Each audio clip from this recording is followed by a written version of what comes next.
प्रातः क्लास चल रहा था 17/5/1967।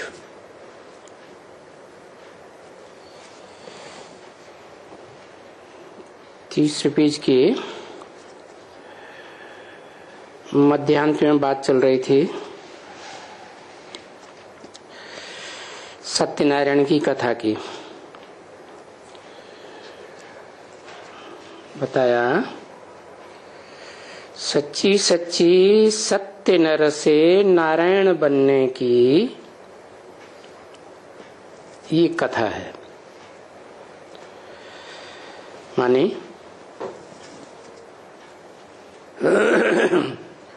किसकी कथा बताई? नारायण की। नारायण जिसका घर ज्ञान जल में ही है। भक्ति मार्ग में खास नेपाल में ज्ञान सरोवर में विष्णु की मूर्ति दिखाई ना, वो तो यादगार मात्र है। संसार में कोई की मूर्तियां बनाते हैं, जैसे नेताओं की, बड़े बड़े महात्माओं की, हिस्ट्री में जो बड़े बड़े हुए उनकी मूर्तियां बनाते हैं ना, चौराहे पर, तिराहे पर, पार्कों में। तो वो कभी हुए हैं ना। तो ऐसे ही ये कोई, जैसे गीता में कहा बुद्धिमान नर अर्जुन, बुद्धिमानों में श्रेष्ठ नर अर्जुन, जो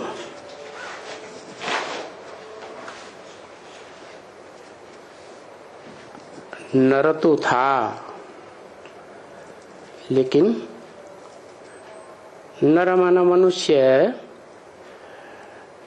झूठा मनुष्य था झूठी दुनिया में, कि झूठी दुनिया के बीच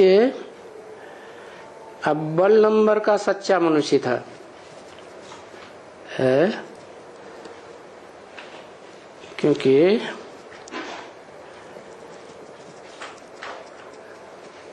सत्य को ही ज्ञान कहा जाता है, असत्य को कोई ज्ञान नहीं कहेगा। तो जो सत्य है वो सदा काल एक जैसा है। तो इस सृष्टि में पार्ट बजाने वाली आत्माओं में तो जन्म मरण के चक्र में ना आने वाली आत्मा, बिंदु बिंदु आत्माओं का बाप सुप्रीम सोल ही सत्य है। वो सत्य तो है परंतु नर नहीं है। हाँ, नर में प्रवेश करके, मनुष्य में प्रवेश करके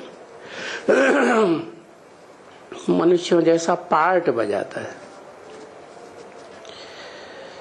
तो वो तो एक तुरीय आत्मा हो गई, उसकी तो तुलना किसी से की ही नहीं जा सकती। किसकी?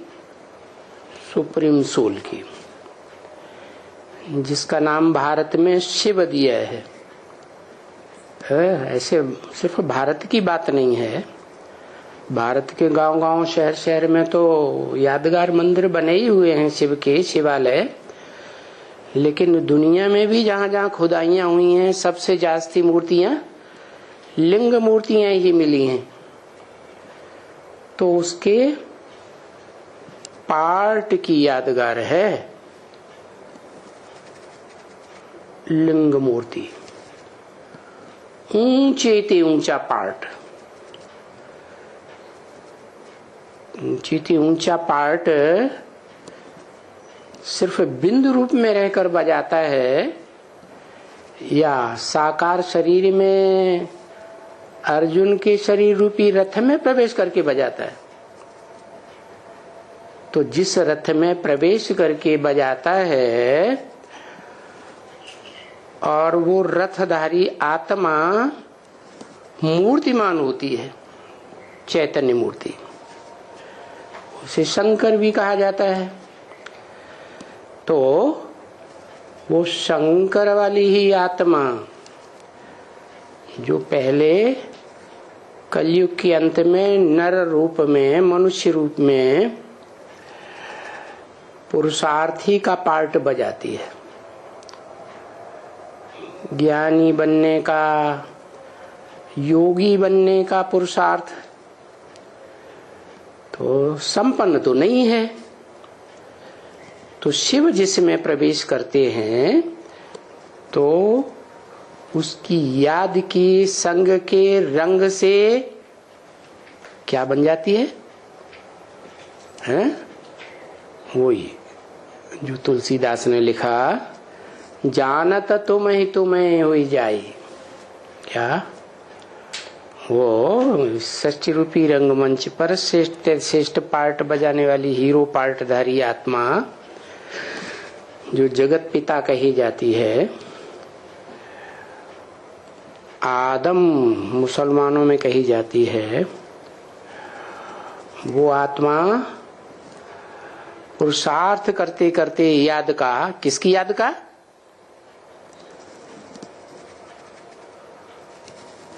आत्माओं के बाप की याद का। क्योंकि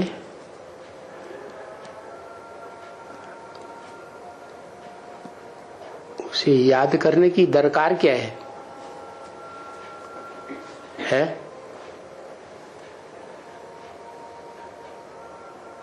किसी से प्राप्ति हुई है तभी तो कोई याद करता है, और याद तब करेगा जब पहचानेगा, है? तो वो सुप्रीम सोल आत्माओं का बाप ही आकर पहचान देता है, उसमें प्रवेश करके। क्या कि तुम 5 तत्वों का बना हुआ संघात, ये रथ शरीर नहीं हो, तुम तो इस शरीर को चलाने वाली आत्मा हो, कंट्रोलर हो। इस शरीर में जो भी इंद्रियां हैं मन सहित, उन सब के ऊपर तुम कंट्रोलर आत्मा ज्योति बिंदु हो। जो तुम्हारी ज्योति बिंदु आत्मा इस षष्ठी रूपी रंगमंच पर ऐसा पार्टधारी है जो जन्म जन्मांतर जितने जितने जन्म लेती है रंगमंच पर पार्ट बजाने के लिए, उतने उतने प्रकार के चोले दाने शरीर धारण करती जाती है। रंगमंच पर एक्टर आते हैं ना, तो कोई 2 तरह का पार्ट बजाते, कोई 4 तरह का पार्ट बजाते, कोई एक ही तरह का पार्ट बजाता। तो जो ज्यादा से ज्यादा जन्म लेने वाली आत्मा है, इस षष्ठी रूपी रंगमंच पर ऑलराउंड पार्ट बजाने वाली आत्मा है, उसको आके परिचय दिया कि तुम ज्योति बिंदु आत्मा हो। अब ये बात तो बहुत जन्मों से भूली हुई है। गीता में कहा ना, बहुनि में व्यतीतानि जन्मानि तब चार्जुन। हे अर्जुन, मेरे और तुम्हारे अनेक जन्म बीत चुके हैं। ये किसने कहा? शिव ने कहा। लेकिन वो तो इस सृष्टि पर जन्म लेता ही नहीं, सिर्फ कल्प में एक बार आता है, तो वो तो कल्प की बात हो गई। लेकिन जिसमें प्रवेश करता है उसके द्वारा, एक व्यक्तित्व के द्वारा बोलता है, भगवान भगवती का रूप जिसको मिलता है, टाइटल मिल जाता है, उसके द्वारा बोलता है कि मेरे और तुम्हारे, तुम्हारे माने कोई अर्जुन एक की बात नहीं है ज्ञान धन का अर्जन करने वाले और ज्ञान धन के आधार पर जन्म जन्मांतर की जीवन मुक्ति भोगने वाले, जीवन में रह करके सुख भोगने वाले अनेक हैं नंबरवार अर्जुन। क्या? तो उन सभी अर्जुनों के लिए ये बात बोली कि मेरे और तुम्हारे बहुत जन्म व्यतीत हो चुके हैं, माने एक ही कल्प में बहुत जन्म व्यतीत हो चुके हैं। वो मूर्तिमान शंकर के कहने के अनुसार। तो उनको तू नहीं जानता है, मैं जानता हूं। इसका मतलब निराकार तो कल्प की बात बोली, और जिस साकार में प्रवेश करता है उसको आप समान बनाता है, ज्योति बिंदु बना देता है, स्मृति पक्की होने लगती है ज्योति बिंदु की। तो वो आत्मा भी कहती है कब? जब ज्योति बिंदु की याद में स्थिर हो जाती है और पक्का निश्चय हो जाता है कि षष्ठी रूपी रंगमंच पर मेरा ऊंचे ते ऊंचा नारायण का पार्ट है। क्या? इसका मतलब एक नारायण नहीं है। कैसा नारायण? ज्ञान जल रूपी घर में रहने वाला नर। अयन माने घर, नर माने मनुष्य। ऐसा मनुष्य जो ज्ञान जल में ही रहता है। तो ऐसे नंबरवार नारायण एक या अनेक है? अनेक। उनको गीता में विभूतियां कहती है? जैसे द्वापर युग से ऋषि मुनि हुए, उन ऋषियों मुनियों ने मनन चिंतन मंथन किया ना, मनुष्य बन करके। ईश्वरीय ज्ञान का ही मनन चिंतन मंथन उन्होंने पकड़ा होगा। तो वो सब जैसे नारायण वाली आत्मा साबित हो जाते हैं। कितने ऋषि गाए जाते हैं? 70 ऋषि गाए जाते हैं। आकाश में जैसे 7 सितारे एक साथ देखने में आते हैं ना,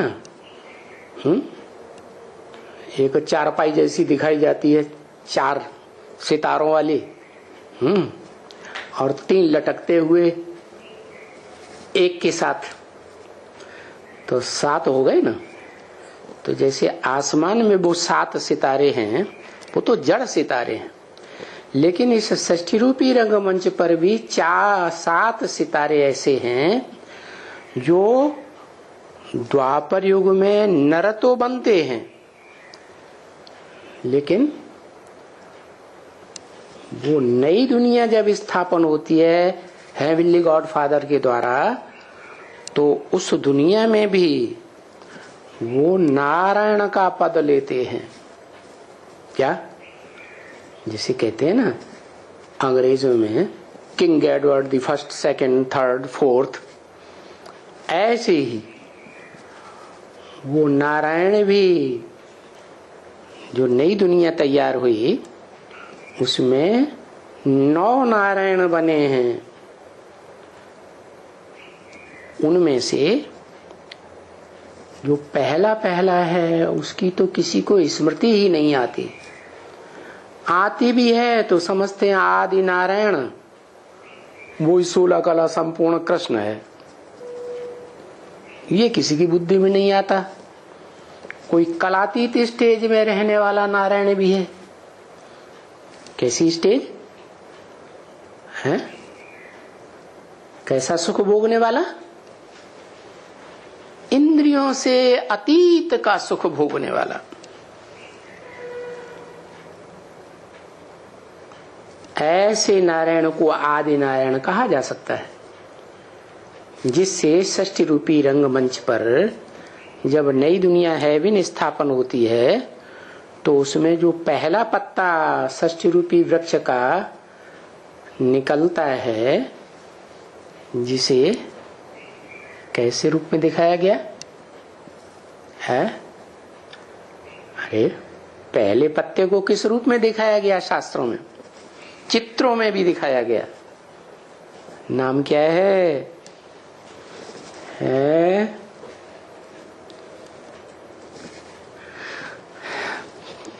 शास्त्रों में वो पत्ता किस रूप में दिखाया गया?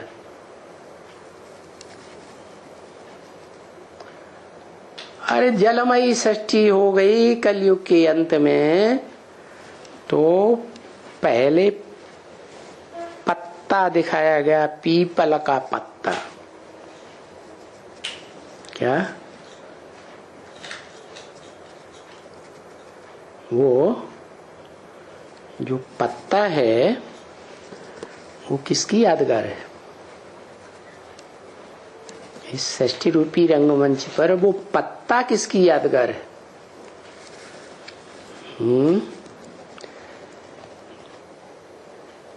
पत्ता कृष्ण की यादगार है। अरे पत्ते पर तो, पत्ते की नवैया पर तो वो कृष्ण बिठैया है, जगदम्बा। क्या जगदम्बा देह की स्मृति में रहने वाली या आत्मभाव वाली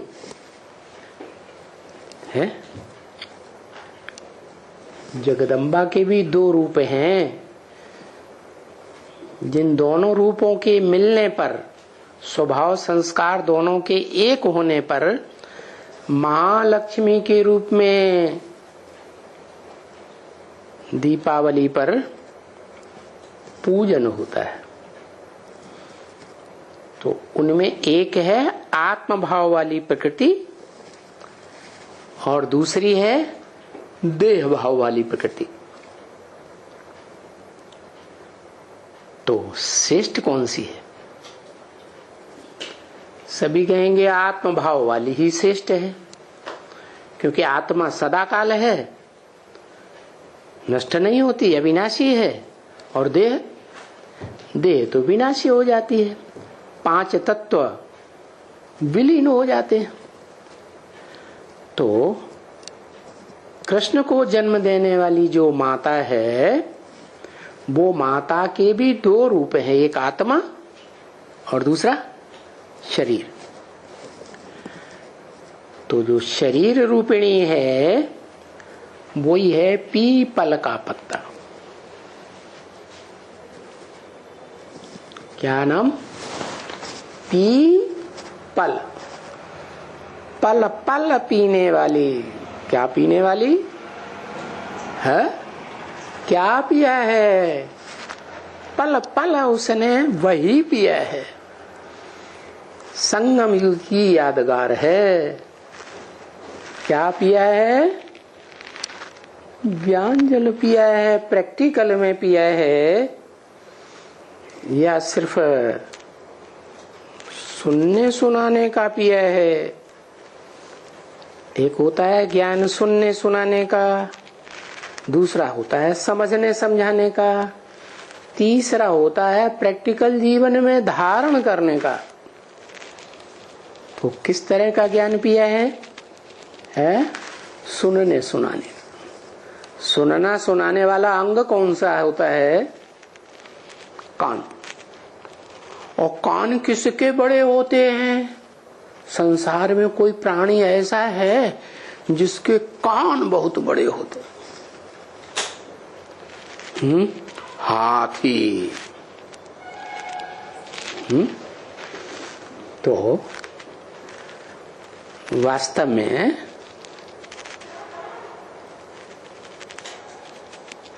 गणेश को दिखाते हैं। गणेश का जो आरंभ का रूप है वो हाथी वाला रूप है या मनुष्य वाला रूप है? मनुष्य वाला रूप था। हाथी वाला तो बाद में बनाया डुप्लीकेट। हाथी का मुख लगा दिया। इसका मतलब यह है कि पहले तो जो मूल रूप में ब्रह्मा है वो सुनने सुनाने वाला ब्रह्मा था यज्ञ के आदि में, ओम मंडली में।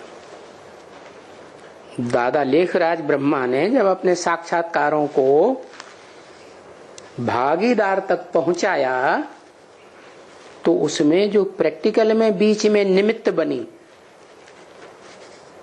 साक्षात्कारों की बात सुनाने और सुनने के लिए, वो कौन बनी? वही माता निमित्त बनी। क्या? जो देह अभिमान की रूपिणी थी। क्या? देह को प्रेफरेंस देती थी। आत्मा की श्रेष्ठता को पहचानने वाली नहीं, उसे पहले जो श्रेष्ठ लगा देह के रूप में उसको अपना लिया, फिर बाद में जो श्रेष्ठ लगा देह के रूप में, जैसे दादा लेखराज ब्रह्मा लंबा चौड़ा गोरा चिट्ठा, संसर्ग संपर्क में आया तो पसंद आ गया, बस देह के ऊपर फेदा होने वाले। तो देह के अंग कान को विशेष महत्व दिया, सुनने सुनाने को। उसने क्या पार्ट बजाया है? सुनने का। दादा लेखराज की बात को सुना और सुनाया। भागीदार को, सेवक राम को, और सेवक राम ने सुनने के बाद उसे तो पता नहीं चला, उसी क्षण जब सुनाया तो सुप्रीम सोल शिव ने प्रवेश कर लिया और उसमें प्रवेश करके उन साक्षात्कारों का सही अर्थ बता दिया। अर्थ तो बताया, लेकिन जगदम्बा माँ ने, उस माता ने जो देह को प्रेफरेंस देने वाली थी, तो उसने सिर्फ सुना और दूसरों को सुनाया। क्या?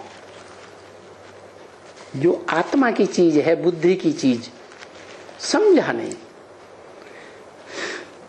लेकिन शिव जब आते हैं तो कितनी मूर्तियों के बीच आते हैं?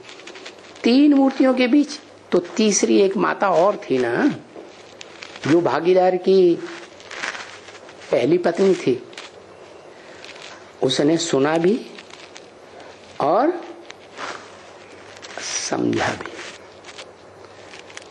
लेकिन बोल नहीं किया। और जिस माता ने सुना कानों से, उसने चारों तरफ डम डम डम डम करना शुरू कर दिया। ब्रह्मा बाबा को भी सुनाया। कौन से अंग से? मुख से सुनाया। तो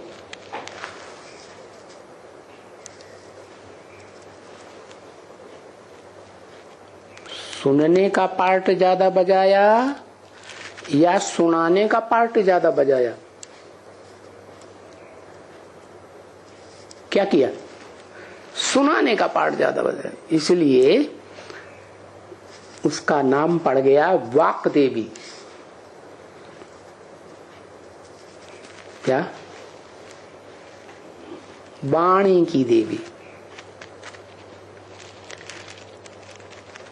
माने सरस्वती।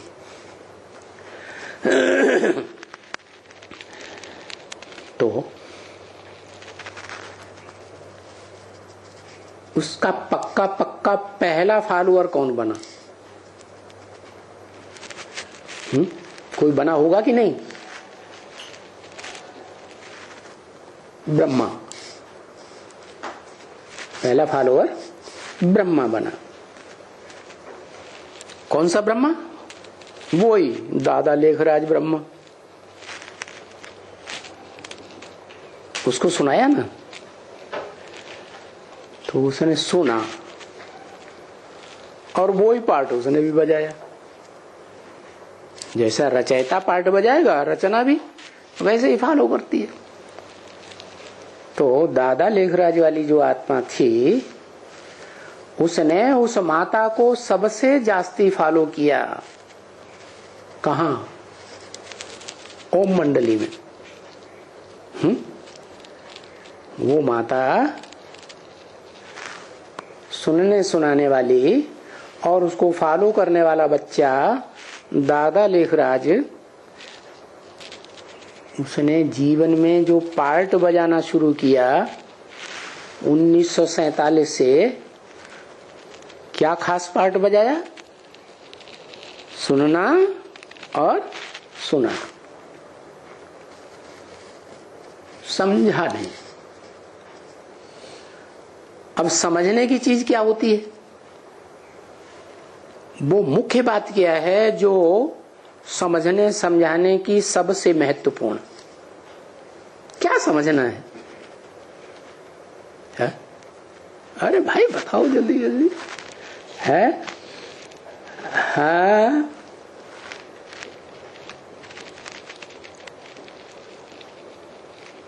क्या समझना है? हाँ, सबसे बड़ी बात है समझने की, भगवान कौन है। प्रैक्टिकल में पार्ट बजाने वाला भगवान का रूप कौन सा है? तो दादा लेखराज ब्रह्मा तो बन के बैठ गए। ब्रह्मा ने बड़ी और माँ माने माँ, संसार की सबसे बड़ी से बड़ी माँ, संसार में जिसके 500 करोड़ 700 750 करोड़ बच्चे पैदा होते हैं, उसके मुख से सुने हुए ज्ञान के द्वारा।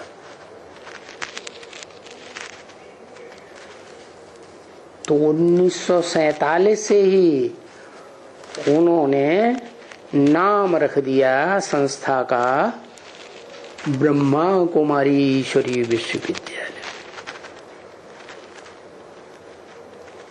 वो अपने को ब्रह्मा समझते थे कि अव्वल नंबर ब्रह्मा में ही हूं,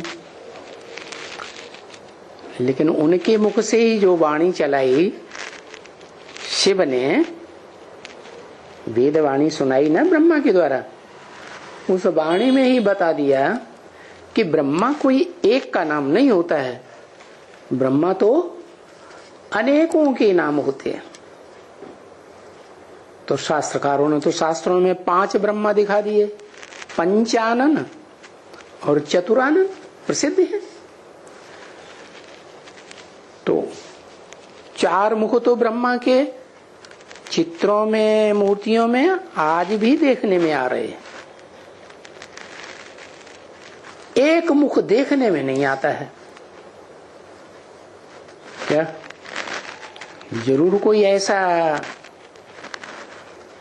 चित्र बना होगा जो 4 मुख तो 4 दिशाओं में दिखाए गए और एक मुख ऊपर की ओर। किधर मुखातिब? ऊंची स्टेज की ओर। तो जो बताया कि ब्रह्मा सो विष्णु,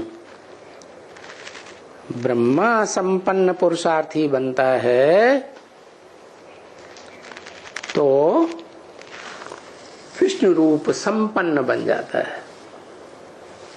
सृष्टि रूपी रंगमंच पर ऊंचे ते ऊंचा पदाधिकारी।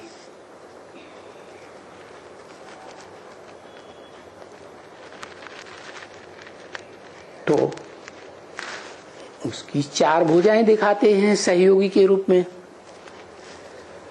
4 भुजाएं जो हैं, जरूर कोई 4 ब्रह्मा हैं जो 4 भुजाओं के रूप में देखने में आते हैं। उनमें एक ब्रह्मा ऐसा है जो उन भुजाओं को चलाने वाला है, लेकिन देखने में नहीं आता।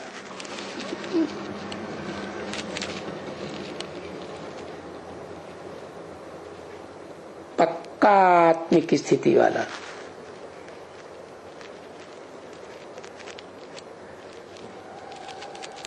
आदि से लेकर के अंत तक इस सृष्टि रूपी रंगमंच पर तब तक आत्मिक स्टेज में पार्ट बजाता है जब तक के शिव उसमें प्रवेश नहीं करते हैं। बस उसके बाद वो जैसे चलाएगा वैसे ही चलना पड़े। तो जो 5 मुख दिखाए हैं ये साबित करते हैं कि वो ब्रह्मा के मुख, जो ब्रह्म वाक्य मुरली में बोला, मैं जिस तन में भी प्रवेश करूंगा मुख से ज्ञान सुनाने के लिए, है ना, उसका नाम ब्रह्मा रखूंगा। है तो जरूर कोई अव्वल नंबर का ब्रह्मा होगा, कोई 2 नंबर का ब्रह्मा होगा, कोई 3 नंबर का होगा, कोई 4 नंबर का होगा, कोई 5वें नंबर का भी ब्रह्मा हो जो यादगार बनी हुई है। जैसे चौराहों पर, तिराहों पर, पार्कों में मूर्तियां बनी होती है ना, तो कोई हो गए हैं ना तभी तो मूर्तियां बनी है ना। तो ऐसे ही ब्रह्मा की जो मूर्तियां भक्ति मार्ग में दिखाई गई हैं वो ये साबित करती हैं कि कोई 5 मुख वाले 5 ब्रह्मा हुए हैं। तो वो 5 ब्रह्मा जिनके मुख में प्रवेश करके शिव वाणी चलाता है, ज्ञान सुनाता है, क्योंकि ज्ञान का अखूट भंडार तो वो शिव ही है। और जो आत्माएं हैं उनका तो ज्ञान खूट जाता है, चाहे वो पहले नंबर का हीरो पार्टधारी षष्ठ रूपी रंगमंच का क्यों न हो आदम, उसका भी ज्ञान सूख जाता है। तो जो सुप्रीम सोल है, अखूट ज्ञान का भंडार, वो अव्वल नंबर ब्रह्मा में प्रवेश करता है। माना किस में प्रवेश करता है?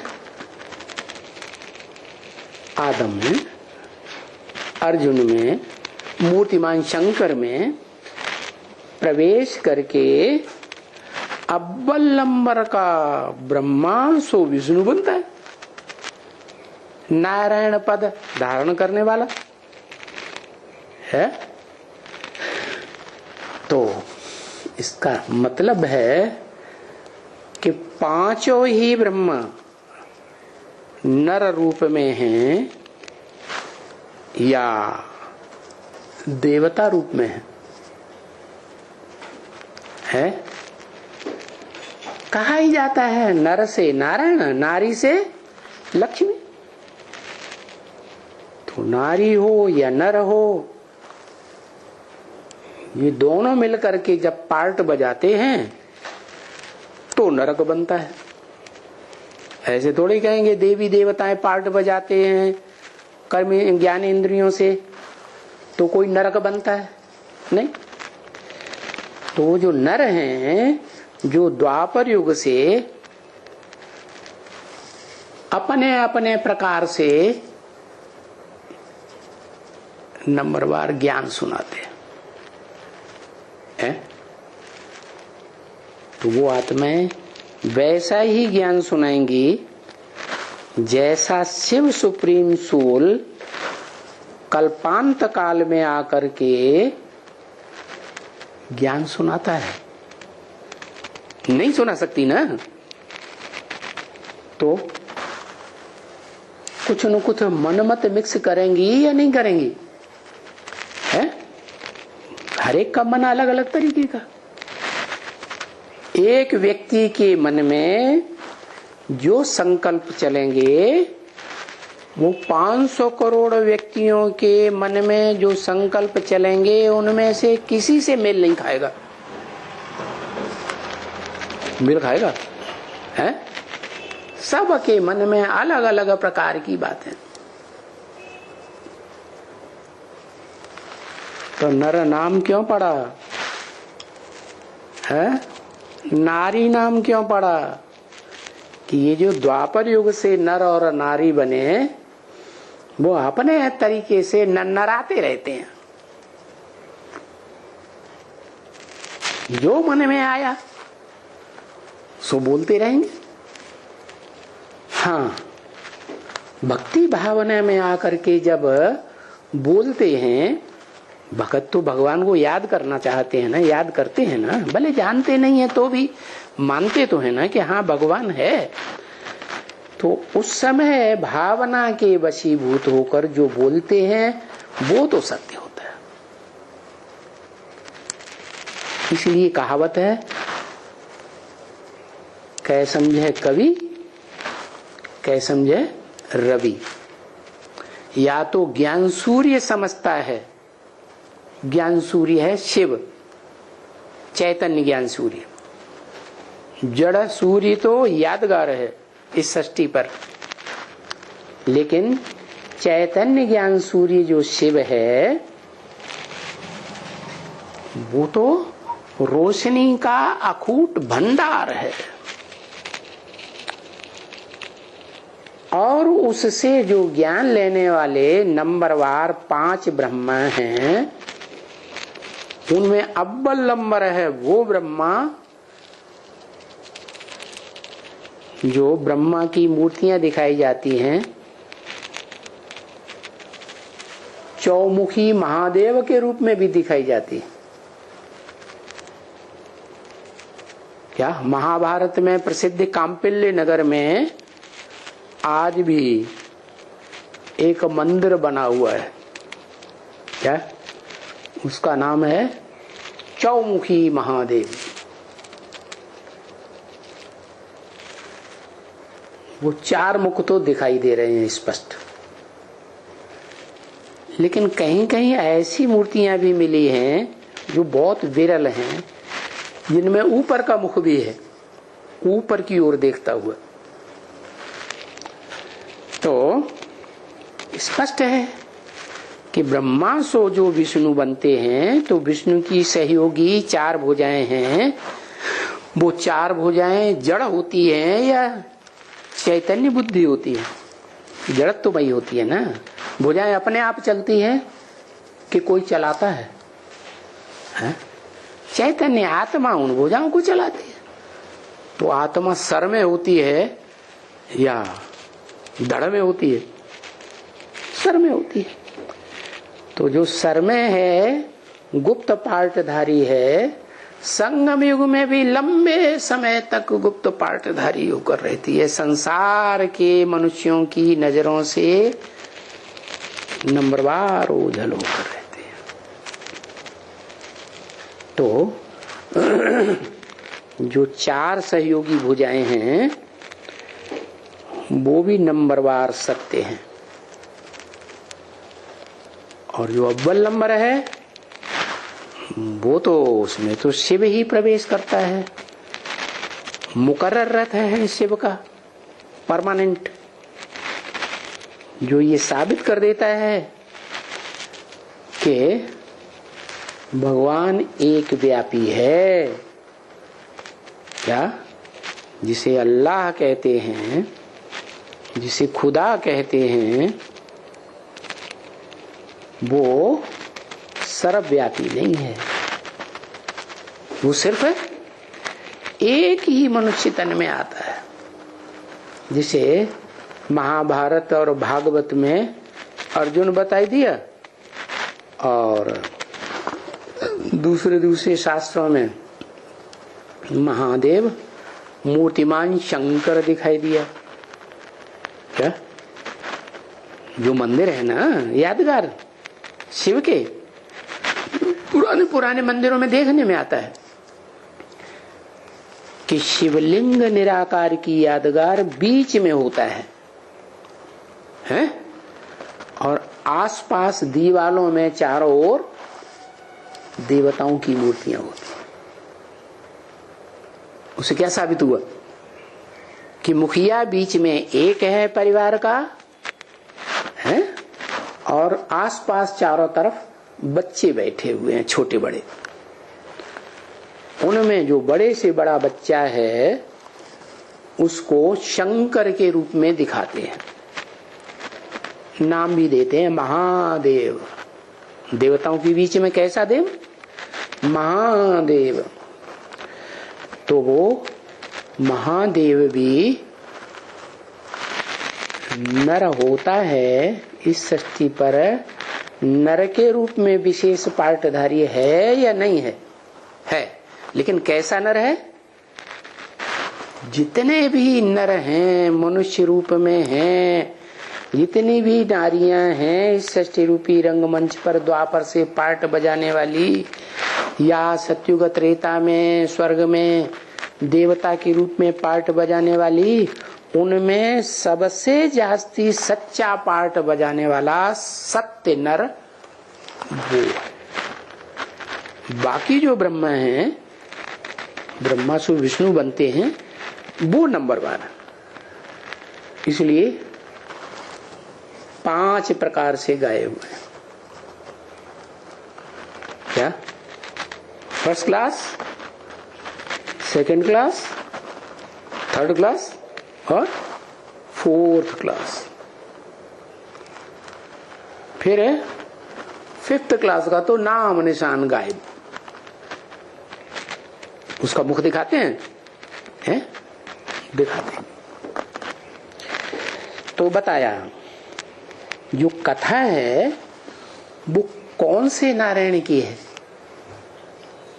हाँ?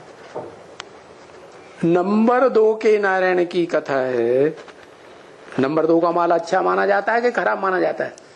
वो तो खराब माना जाता है, डुप्लीकेट माना जाता है।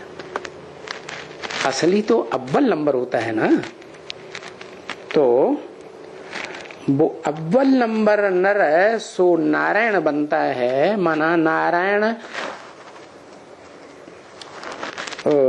के रूप में टाइटल लेने वाले जो जितने भी नारायण हैं, उनमें जो अव्वल नंबर नारायण है वो इस सृष्टि रूपी रंगमंच पर ऑल राउंड सत्य पार्ट ही बजाता है, झूठा पार्ट बजाने वाला नहीं।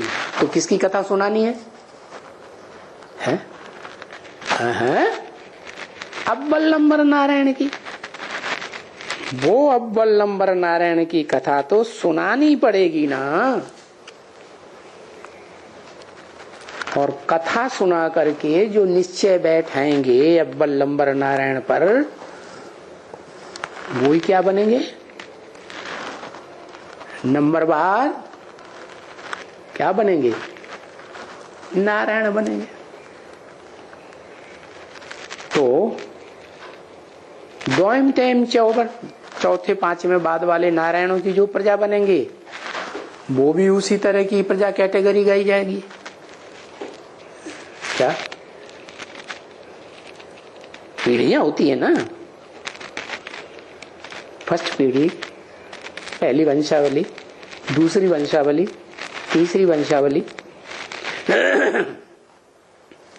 तो ये दुनिया में भी 10 प्रकार की मनुष्य आत्माएं हैं जो 10 कैटेगरी में बटी हुई है। जो सृष्टि रूपी वृक्ष है, साक्षात्कार से तैयार कराया गया ब्रह्मा कुमारी विश्वविद्यालय में, उसमें 10 मुख्य डालियां दिखाई गई। क्या? कुछ दाईं ओर की डालियां, कुछ बाईं ओर की डालियां, और एक बीच में है मुख्य तना। सब टोटल मिलाकर के कितने हुए?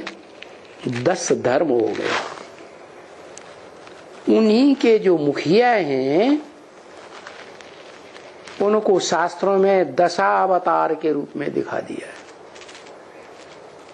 कहते हैं भगवान के कितने अवतार? 10 अवतार हुए। वास्तव में भगवान एक होगा या अनेक होंगे? गॉड इज वन या गॉड आर 2, 3, 4, 5, 6? ये तो हो नहीं सकता। एक ईश्वर ही सत्य है। उसी के लिए भारत में गाते हैं सत्यम शिवम सुंदरम। उसी के लिए अंग्रेज लोग आज भी कहते हैं गॉड इज ट्रुथ। सत्य को ही भगवान कहा जाता है। असली भगवान वो है जो इस सृष्टि रूपी रंगमंच पर सत्य ही पार्ट बजाता है। क्या? तो कौन हुआ? कौन सी आत्मा है जो सत्य पार्ट बजाती है?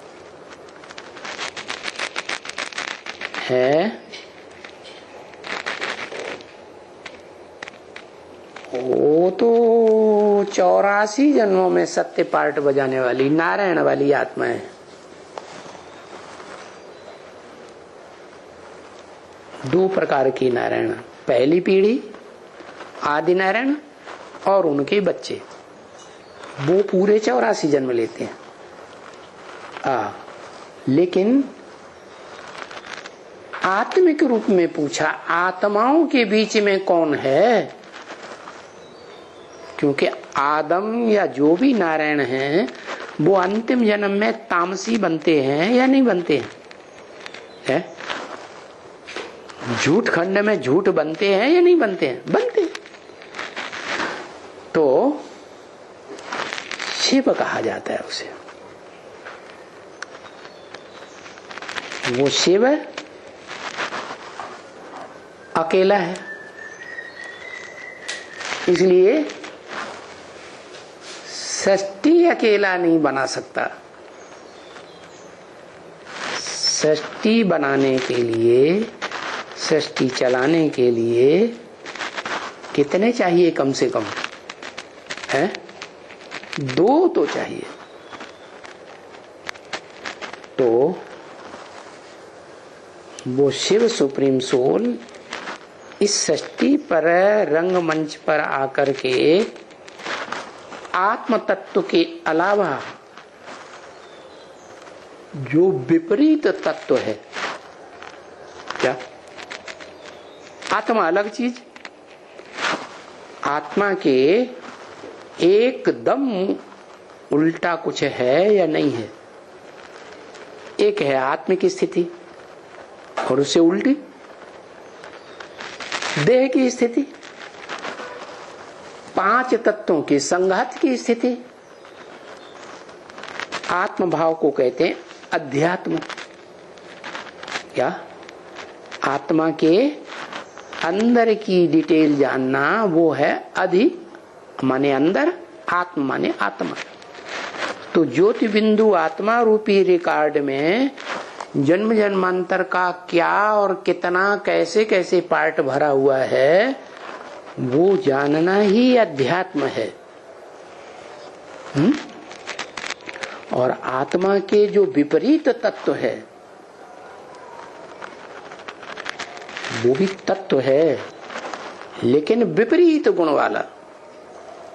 आत्मा कैसे गुण वाली? सदा सत्व। वो एक ही आत्मा है जो सदा सत्य है, सदा शिव कही जाती है, सदा कल्याणकारी। इस षष्ठी रूपी रंगमंच पर जब जब कल्पांत काल में आएगी तो कैसा पार्ट बजाएगी? सत्य ही पार्ट बजाती है, झूठ का अंश मात्र भी नहीं। तो फिर उसे सृष्टि पर आकर के नई सृष्टि रचना करने के लिए क्या चाहिए? एंटी सेक्स चाहिए कि नहीं चाहिए? तो उसे कहते हैं माता। क्या? तो माता में आएगा है या पुरुष चाहिए, पिता चाहिए है? इस मनुष्य सृष्टि के बच्चों में से कोई बच्चा चाहिए या बच्ची चाहिए? क्या चाहिए उसे? है? उसे चाहिए इस सृष्टि पर, क्योंकि वो स्वयं परम पुरुष है। शिव क्या है? परम पुरुष। पुरुष माने शरीर रूपी पुरी में शयन करने वाले, आराम से जो शयन करे उसे कहते हैं पुरुष। तो सब एक जैसे आराम से तो नहीं शयन करते हैं, कितने करवट बदलते रहते होंगे है? जो आराम से शयन करे तो 100% आराम, कभी भी बेआरामी नहीं। रंगमंच पर पार्ट बजाए, तामसी रंगमंच पर भी पार्ट बजाए दुखी दुनिया के बीच में, तो भी कैसे अनुभव करे है? बेआरामी का अनुभव करे कि आराम का अनुभव करे, सदा आराम। तो ऐसी आत्मा है, बिंदु बिंदु आत्माओं के बीच एक ही आत्मा, जिसे गीता में कहा अक्षर, कभी क्षरित नहीं होती। क्योंकि क्षरित कब होती है आत्मा?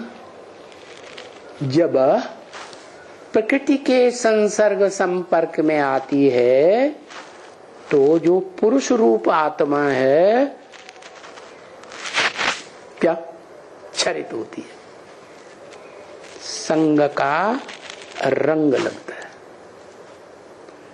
लेकिन सुप्रीम सोल ऐसा है कि वो एंटी सेक्स, माना मूर्तिमान शंकर में प्रवेश करता है, जिसकी मूर्ति शरीर षष्टि रूपी रंगमंच पर कभी खलास ही नहीं होती, कोई न कोई मूर्ति में रहता जरूर है। तो उस मूर्ति में आकर के जो 5 तत्वों का संघात होता है, उसे क्या बनाता है? संग के रंग से आप समान बनाता है। आप समान का मतलब क्या हुआ है? जैसे स्वयं सत्य है, सदा सत्य, ऐसे ही उस शरीर रूपी रथ में प्रवेश करके उसको इस सृष्टि रूपी रंगमंच पर सदा सत्य बना देता है। सदा सत्य का मतलब ही है सत्य धाम। क्या? आत्मा को सृष्टि रचने के लिए आधार चाहिए ना। तो जिस शरीर रूपी रथ में आती है सुप्रीम सोल, आकर के उसे आप समान सत्य बनाती है। कैसी सत्य? जो नीचे गिरती ही नहीं। सत्यधाम का मतलब ही है ब्रह्मलोक। कैसा ब्रह्मलोक? लोक माने रहने का स्थान, ब्रह्मलोक माने ब्रह्मा का रहने का स्थान। और ब्रह्मा है, बड़ी अम्मा है, तो बाप तो जरूर होगा। तो बाप का भी रहने का स्थान, अम्मा का भी रहने का स्थान। इसलिए गीता में कहा इदं शरीरम कौन्तेय क्षेत्रम इत्यभिधीयते।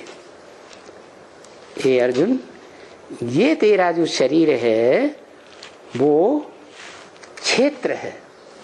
धर्म क्षेत्र है, धर्म के आधार पर बनाए हुए कर्म कांडों का क्षेत्र है। जैसे जैसे धर्म वैसे वैसे कर्म करते हैं। तो कर्म क्षेत्र भी है, धर्म क्षेत्र भी है, और कैसा क्षेत्र है? अविनाशी क्षेत्र है। इसलिए उसका नाम दिया अविनाशी रुद्र ज्ञान यज्ञ कुंड। कैसा स्थान है? अविनाशी।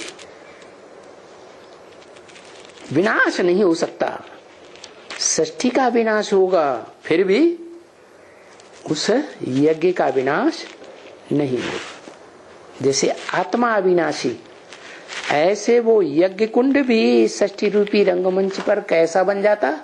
सदा सर्वदा के लिए अविनाशी बन जाता। भले स्वर्ग में भी वो आत्मा होगी, शरीर लेगी, लेकिन वो शरीर स्वर्ग में भी आत्मिक स्थिति में रहने वाला, संपन्न आत्मिक स्थिति, और नरक की दुनिया में भी, दुख की दुनिया में भी आत्मिक स्थिति में रहता है। औरों के मुकाबले ज्यादा परसेंटेज में आत्मिक स्थिति में रहता है। अब जो जितना आत्मिक स्थिति में रहेगा जन्म जन्मांतर, उतना ही सुखी रहेगा। जितना ज्यादा देह भान में रहेगा उतना ज्यादा दुखी हो जाएगा। तो देह 5 जड़ तत्वों का संघात है क्या? तो सुप्रीम सोल जब आता है तो किस में आता है? देह में आता है, या आत्मा को कंट्रोल करता है आके? देह में आता है। तो जो भी ब्रह्मा नामधारी अम्मा के शरीर हैं वो देह अभिमानी हैं। माताएं देह, देह का रूप। क्या देह माने? देह माने अविनाशी या विनाशी? विनाशी, नीचे गिरने वाली।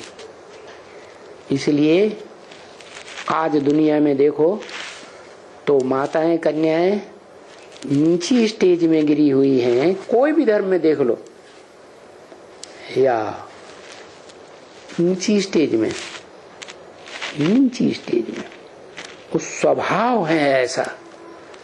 क्या कैसा भाव रहता है? माता का भाव रहता है परिवार के भांतियों के लिए क्या सब कुछ अर्पण कर देगा। अपनी चिंता नहीं, परिवार के बाल बच्चों की चिंता या अपनी ज्यादा चिंता है? परिवार के भांतियों की ज्यादा चिंता। अंतिम बच्चा ही क्यों न हो, उसके लिए भी वो जान मारी कर सकती है। तो ये देह जो है वो प्रकृति का वो अव्वल नंबर रूप है। प्र माने प्रकृष्ट, कृति माने रचना। प्रकृष्ट रचना अव्वल नंबर में किसने रची? नाम बताओ। है प्रकृष्ट रचना? ओहो, शंकर तो खुद ही रचना है। शंकर जानता है कि मैं शंकर हूं, है? संपूर्ण पुरुषार्थी बनने से, हाँ, शिव है आत्मिक रूप में जो सदैव सत्य है, सदा रहने वाला है। जैसे पिता रहेगा तो परिवार फिर तैयार हो जाएगा। माता रहे या न रहे। कौन रहना चाहिए? पिता रहना चाहिए। तो इस षष्ठी रूपी रंगमंच पर पार्ट बजाने वाली आत्माओं के बीच एक ही तुरीय आत्मा है जो सर्वोपरि पिता है, जिसका कोई पिता नहीं, सुप्रीम सोल कहा जाता है। वो सुप्रीम सोल पुरुष है। क्या? शरीर रूपी पुरी में आराम से शयन करने वाला। क्या? उसके ऊपर कभी कोई वजन नहीं आता जो दब जाए। क्या? तकलीफ हो तो जिस तन में प्रवेश करता है वो शरीर रूपी रथ क्या हुआ है? 5 तत्वों का 100% संघात बन जाता है। देहधारी मनुष्यों के संग के रंग में रंगते रंगते रंगते अंतिम जन्म में सबसे जास्ती देहों के संसर्ग संपर्क संबंध में आता है तो संग का रंग लगेगा या नहीं लगेगा? एकदम पत्थर बन जाता है। जैसे माताएं और पुरुष, ज्यादा दिमाग चलाने वाले कौन से होते हैं? पुरुष। और माताएं उतना दिमाग नहीं चलाती। माताएं क्या होती है? माताएं घर संभालने वाली होती हैं। घर संभालना, परिवार संभालना उनका मुख्य काम है, या दुनियादारी में इधर उधर घूमती फिरती रहें, वो ज्यादा काम, वो उनका काम है। माताओं का काम है घर परिवार संभालना। तो सुप्रीम सोल शिव है। क्या? इस सृष्टि का ऊंचे ते ऊंचा बाप, उसकी माता कौन हुई है?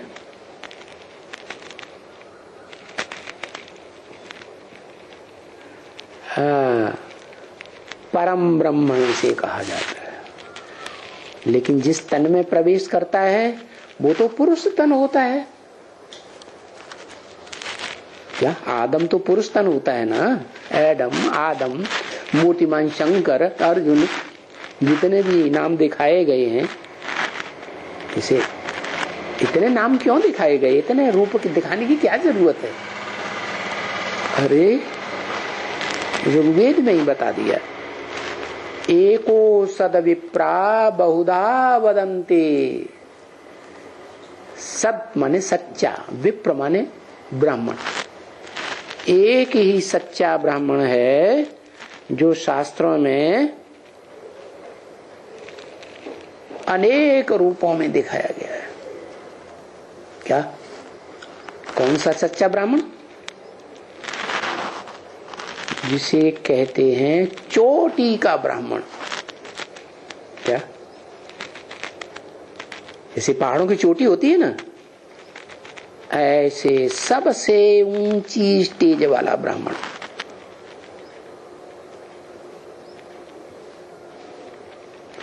तो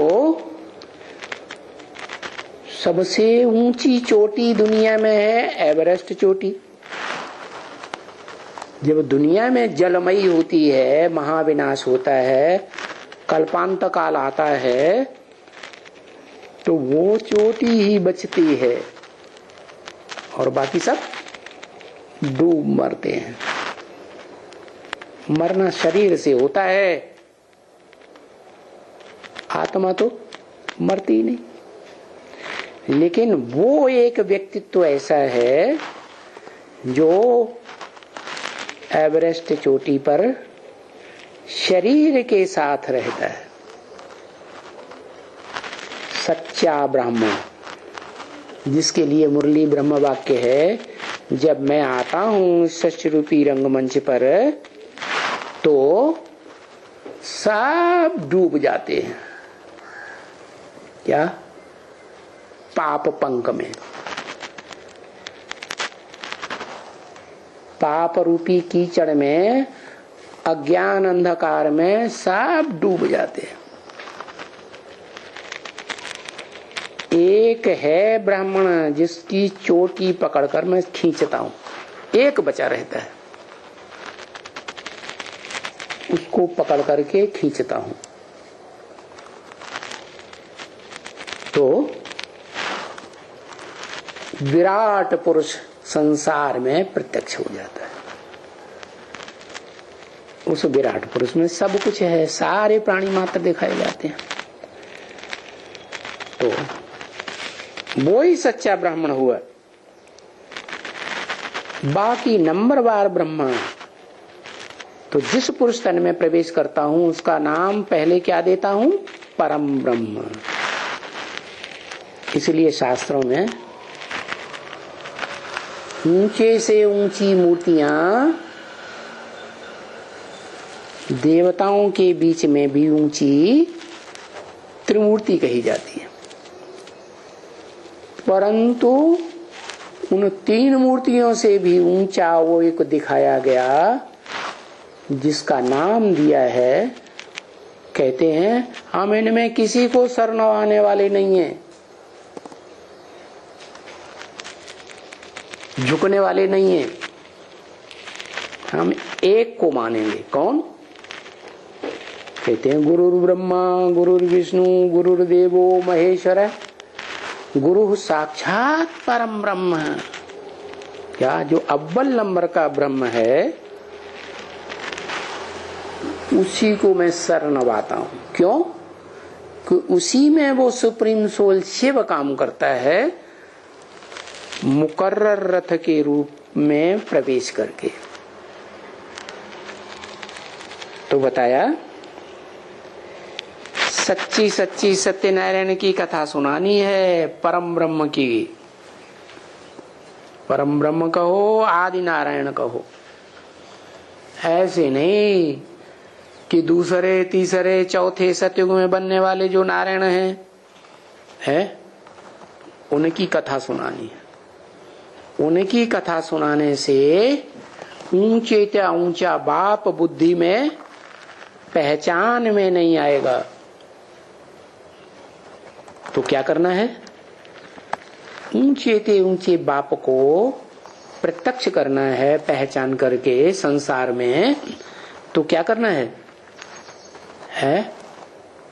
उसकी कथा सुनानी। जितना जितना दूसरों को कथा सुनाएंगे, उस सत्यनारायण की सच्चाई की कथा सुनाएंगे, उतना उतना सत्य ज्ञान तुम्हारी बुद्धि में, आत्मा में जन्म जन्मांतर के लिए भर जाएगा। और जितना ज्ञान भर जाएगा, उतना गीता ज्ञान के आधार पर तुम, जिसे श्रीमत कहा जाता है, श्रेष्ठ से श्रेष्ठ आत्मा की मत, शिव की मत ग्रहण करने वाली तुम्हारी आत्मा रूपी रिकॉर्ड तैयार हो जाएगा। क्या? अब जो श्रेष्ठ ते श्रेष्ठ मत को जन्म न जन्मांतर धारण करेगा, वो सुखी रहेगा या दुखी रहेगा?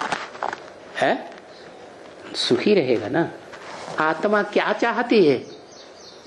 सुख चाहती है, दुख चाहती है, या सदा काल के लिए शांति चाहती है? सुसुप्ति में सो जाओ।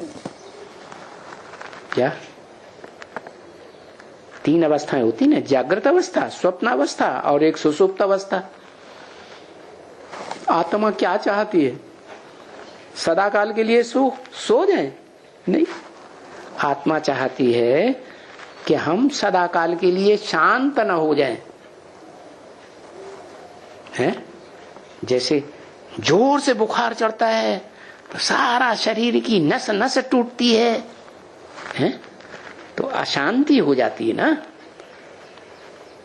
उसमें सुख महसूस होता है कि अशांति महसूस होती है? अशांति महसूस होती है। तो पहली आवश्यकता होती है आत्मा को ये ज्वर उतर जाए, अशांति से पीछा छूटे।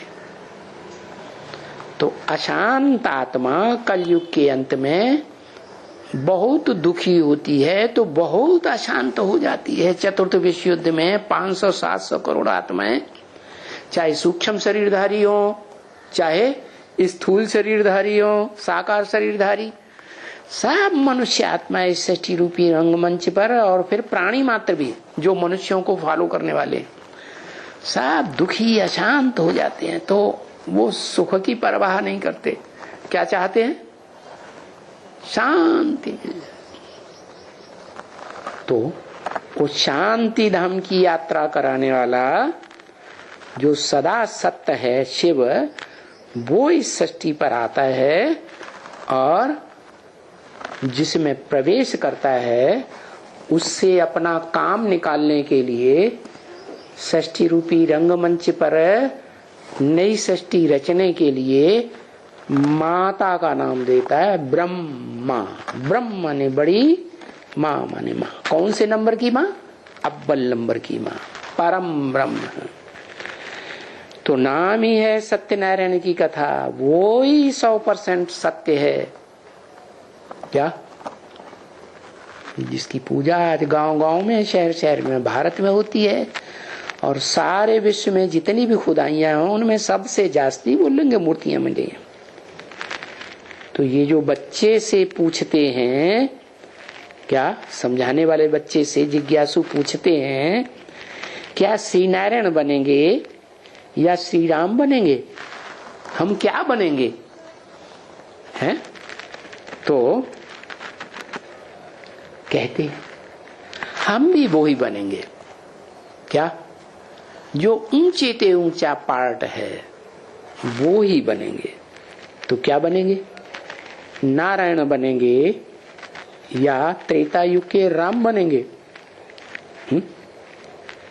कहते हैं ऊंचे ते ऊंचे बनना है तो आदि नारायण ही श्रेष्ठ ते श्रेष्ठ है।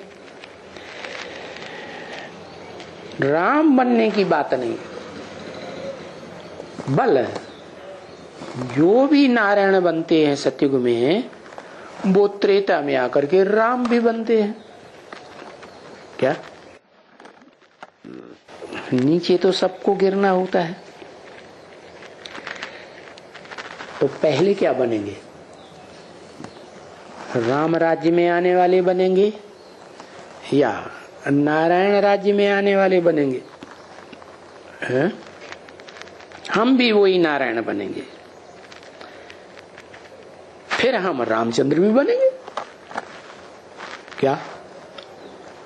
शिव अगर पूछते हैं बच्चे क्या बनोगे, तो बच्चे जो शूड बुद्धि होंगे, बाप को पहचाना होगा कि ऊंचे ऊंचे बाप सुप्रीम सोल कौन है, तो कहेंगे हम तो नारायण ही बनेंगे, सतयुग के आदि नारायण, और फिर त्रेता में राम भी बनेंगे।